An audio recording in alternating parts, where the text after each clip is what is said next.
Oh mungkin di menyapa kita, ayo sungsung dengan gembira. Kita pilih wakil rakyat anggota DPR, DPD dan DPRD. Mari mengamalkan Pancasila, Undang-Undang Dasar 45. Memilih presiden dan wakil presiden, tegakkan reformasi Indonesia. Laksanakan dengan jujur, adil dan cermat. Pilih dengan hati gembira. Langsung umum bebas rahasia, dirahmati Tuhan Yang Maha Esa. Assalamualaikum warahmatullahi wabarakatuh. Selamat malam, salam sejahtera untuk kita semua. Satu kehormatan tersendiri bagi saya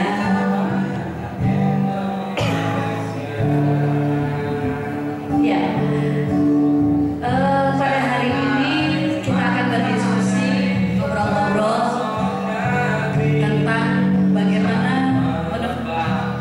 sosok pemimpin Gunung Kidul yang ideal. Saya kalau dengar musik jadi pengen nyanyi ini ya.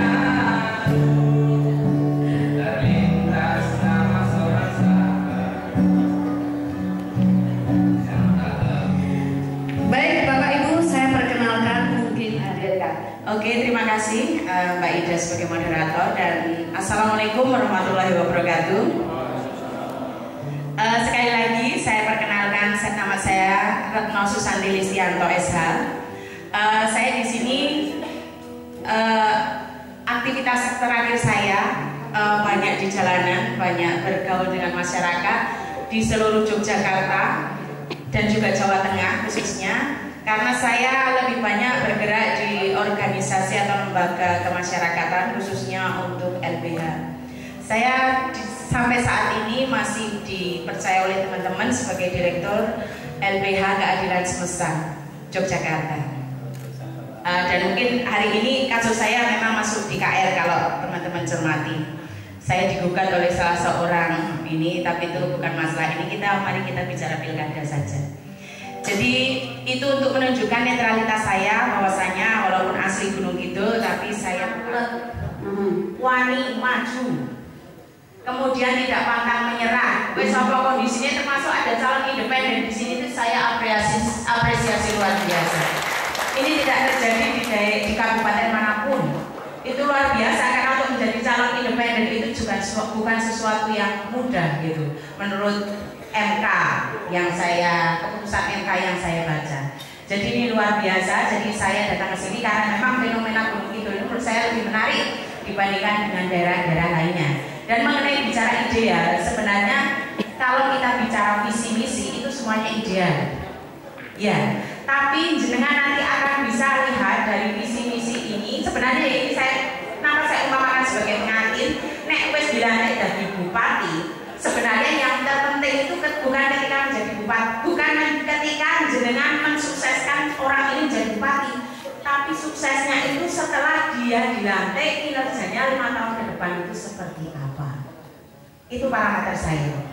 Jadi kalau ditanya tentang ideal, ya pasti sing beragama, tawa, bla bla bla, tapi saya nggak mengumpulkan di sini. Tinggi badan nggak mempengaruhi ya? Tidak mempengaruhi, dan berat badan kayaknya juga nggak perlu. Terima kasih. Padahal saya mau nyalon tuh bagaimana status soal Sultan Bro dan sebagainya itu mengembangkan pariwisata pantai ya. Kemudian memperkuat peranata demokrasi. Bagaimana kebebasan sipil di Gunung Kidul itu terjamin. Orang boleh berkumpul bebas, orang boleh memberikan saran kepada pemerintah, masyarakat dengan mudahnya mengakses pemerintahan melalui pejabatnya dan sebagainya. Itu adalah upaya untuk memperkuat peranata demokrasi. Kemudian ketahanan tadi sudah, pemerataan peningkatan mutu pendidikan di Gunung Kidul belum lama ini sangat mencuat di media. Ada sekolah yang hampir roboh, ya, kebetulan itu punya Muhammadiyah ya, di Wonosobo, di Banjarjo. Saya sudah pernah ke sana seminggu lalu, yang sudah masuk koran dan TV ya. Nah, itu bagaimana pemerataan pendidikan di Gunung Kidul itu menjadi prioritas juga. Mungkin perlu ada universitas, mungkin ada pusat mungkin pertanian atau apa itu yang bikin yang besar, yang hebat gitu. Ya, keadilan sosial itu kira-kira beberapa agendanya. Apakah kandidat sudah mengcover beberapa isu ini minimal itu? Bagaimana kandidat punya kesadaran pentingnya perubahan-perubahan. Ketika pengalaman sebelumnya meneliti dari sisi masyarakat itu, banyak peneliti sering mengklaim atau menghakimi bahwa caleg itu sangat kurang ajar. Tim ses itu pokoknya asal sukses saja dirinya gitu. Jadi kadang-kadang saya melihat betapa tidak fairnya penelitian yang dilakukan hanya melihat masyarakatnya sebagai pemilih, ya, melihat pemilihnya saja gitu.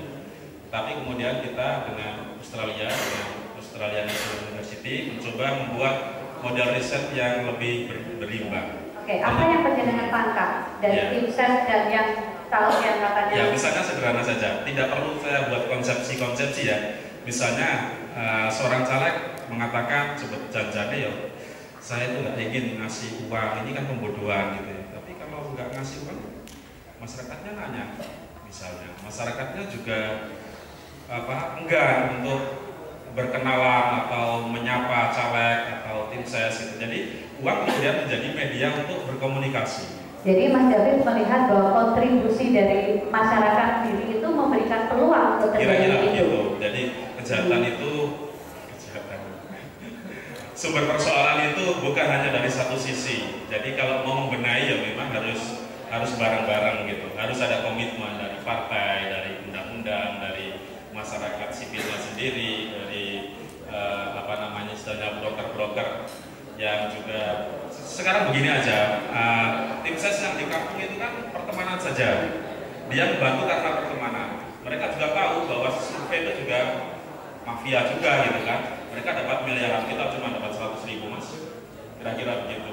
Nah ini kemudian menyebabkan ya kadang-kadang saya bilang tadi itu kayak nggak ada solusinya persoalannya. Nah mungkin dari Gunung Kidul ini mungkin kita bikin komitmen pilkada yang mendidik, pilkada yang anggun, pilkada yang memperlihatkan visinya mau diapain Gunung Kidul ini.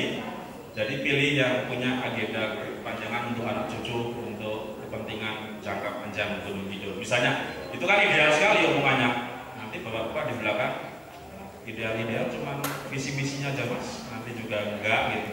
Nah ini juga problem kan, karena juga ada model-model bupati terpilih yang begitu kan. Jadi masyarakat learning by doing. Masyarakat itu juga diteni gitu.